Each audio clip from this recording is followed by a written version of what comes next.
Sydney, in the warm tropical waters of northeast Australia, a potential battle is looming between two exotic predators of the sea. Its outcome could well determine the environmental health of one of the world's greatest natural wonders, the Great Barrier Reef. On one side is a giant sea snail that was hunted almost to the point of extinction 50 years ago because its beautiful swirled shell was so admired by collectors.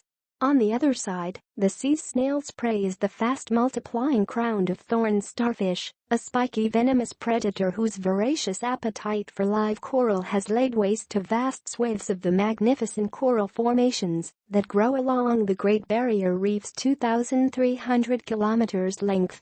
Mass outbreaks of the starfish in recent years have lifted their numbers into the many millions and had a devastating impact on the reef, accounting for more than 40% of the coral cover lost in the last 30 years. In terms of destructive potential, that ranks the starfish second only to the tropical cyclones that sweep through the area in the southern hemisphere's cyclone season. Other coral losses come from bleaching caused by sea warming, coastal runoff and pollution.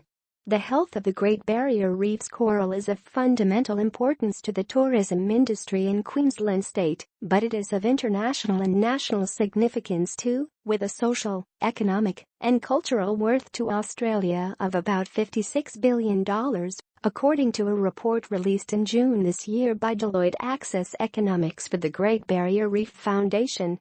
The World Heritage-listed reef is home to 400 species of fish and 400 types of coral. To help preserve that precious asset, marine scientists are looking to the giant Triton sea snail, Chironia tritonus, which reaches up to half a meter in length and may just be the embattled reef's long-term environmental savior. It is virtually the only natural predator of the crown-of-thorns starfish, but its own numbers are so low and its appetite so small, it consumes just one starfish a week, that it has been unable to play any real role in reducing starfish numbers.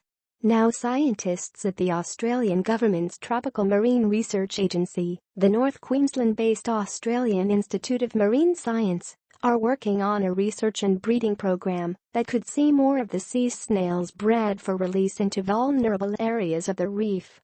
Scent of danger. They have found that the mere presence of a giant Triton sea snail is enough to trigger a mass exodus by starfish, potentially limiting their breeding and preventing outbreak numbers. Dr. Mike Hall, principal research scientist at the Australian Institute of Marine Science in Townsville, noted recently that the crown-of-thorns starfish had a particularly well-developed sense of smell, and there is nothing more alarming to it than the scent of a giant triton. Similarly, he said, once a starfish is detected by a giant triton, it will be purposely hunted down and devoured. The new project underway at the institute builds on its previous research work, which found that the crown-of-thorns starfish actively seek to avoid an area where Triton sea snails are present. The research showed that exposing the starfish to the scent of the sea snail produced what it called a consistent alarm response, with the starfish attempting to flee from the perceived threat. According to the institute, that means potentially the Triton sea snails could be deployed to prevent starfish from closely aggregating during their spawning season, thereby helping to limit them reaching outbreak numbers.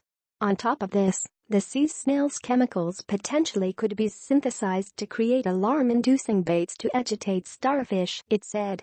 The giant Triton sea snail, named after the Greek god Triton, son of the god of the sea Poseidon, is native to coral reefs in both the Pacific and Indian Oceans, but until the 1960s was hunted by shell collectors to the point where it is now extremely rare.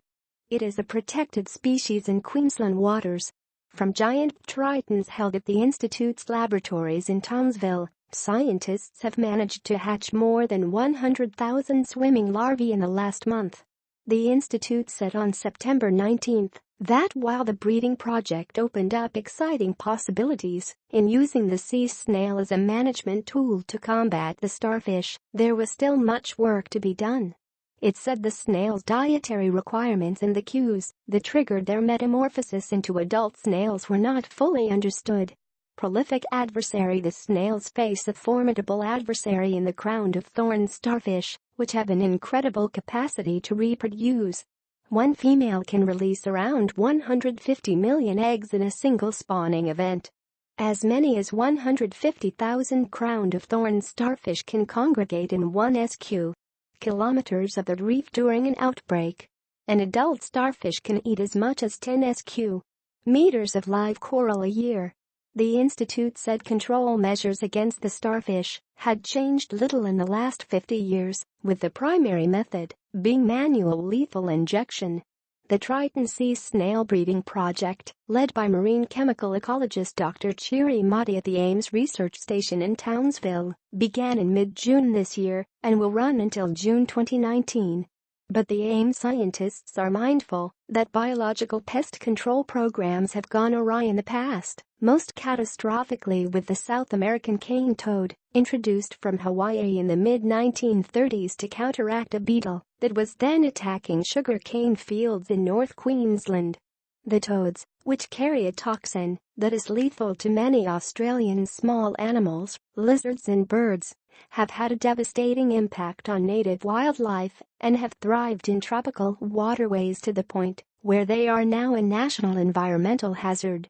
The toads have spread as far south as New South Wales and across the top of tropical Australia into Western Australia. The research manager at the institute, Dr. David Souter, said that to avoid any repeat of the cane toad disaster, any eventual release of sea snails onto the Great Barrier Reef would only be done under tight controls. He said little was yet known about the life cycle of the sea snails and how long they took to grow to maturity. The last thing the reef needs is more environmental stress.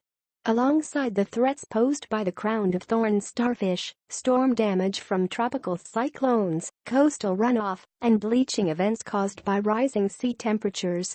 Earlier this year, the reef's protector, the Great Barrier Reef Marine Park Authority, estimated that almost 30% of shallow water corals died last year from bleaching. This happens when the reef's waters become too warm, prompting the corals to expel the tiny marine algae that live inside their tissue in a symbiotic relationship that supplies most of the coral's energy. According to the Deloitte Access Economics report, the reef supports 64,000 jobs and is a critical factor supporting economic activity across Australia, particularly in the tourism sector.